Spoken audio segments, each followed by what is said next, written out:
In this section, I need to draw an animated door. At the end of our level, if our player has survived the level, the player needs to escape from the level, and we're going to do that using an animated door.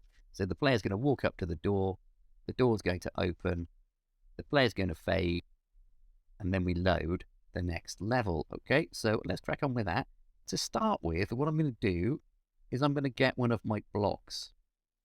So I'm going to browse images. I click on my folder down here, which is import, browse images, and I want to go into my assets folder that I've already made, which is in my desktop. Assets, PNG files, blocks, and I'll just go with block 0. Go with whatever block you want. Important merge doesn't really matter because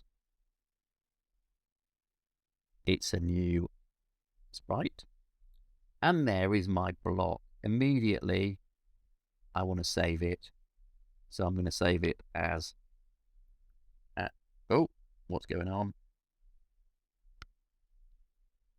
Animated door. Save that as a Piskel file.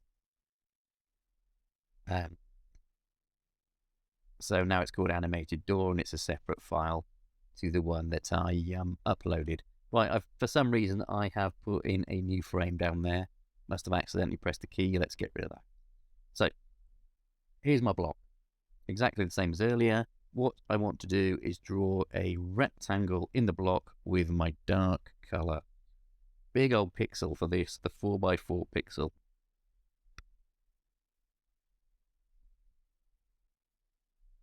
About how much? Yep. Get my line tool and draw the line at the bottom so it goes all the way to the bottom. Click and drag. Excellent. Now I'm going to bucket fill.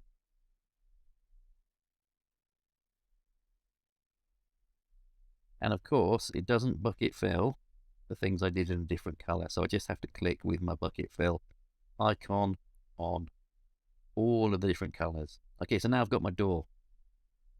What I want now is maybe my second lightest silver color. Or my lightest silver color. I want it to look like a sort of metal door. And my stroke tool. Now what I'm going to do is literally just draw lines with a bit of a gap between them. Make sure they're in line with each other. So it's stroke tool, and you just click and drag and release when you've done your line. So I've got 2 pixel gaps between each of the grey lines, and these are just going to be like slats on the door, and it's going to be like an electric door which goes up automatically when you get to it. But we will get to have a bit of animation practice once I've done this. It's a pretty simple job. Drawing lines 2 pixels apart. And can I fit one more in? I can. It's going to be right at the bottom. But that's fine. All right, excellent. So that's somebody's basically made a metal door in the rock face for you to enter and leave the mine. That's what's going on here. Now, I want to duplicate the frame, so I click in the bottom right-hand corner. And all I'm going to do is select my darkest color again. Was it that color or was it black? I think it was black that I started with. Yeah. So I think I might actually do the black in my darkest color. So if I select my darkest color, which is a kind of reddy browny grey color, and then I click on bucket fill, it'll fill all the black with that color, and it just takes the edge off it a bit. But you can keep the black if you want. All right. Now, with this in my palette down here, and the paint bucket tool, and I've duplicated my frame, all I do is remove one of these metal slats. Okay, you can see it starts to animate. Duplicate the frame, remove another one, duplicate the frame, another one, and just keep going on like this. Duplicate, remove, duplicate, remove, duplicate, remove, duplicate, remove, and the last one. So if you come over here, you can see the effect I'm going for. It's like a metal door, and it just opens whenever the player approaches it, assuming it is the player and assuming the player has completed the stage. All right, what I want to do now is save it as a Piskel file.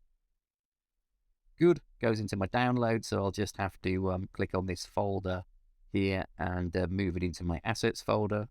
And then I want to export it. So change the name of the prefix to anime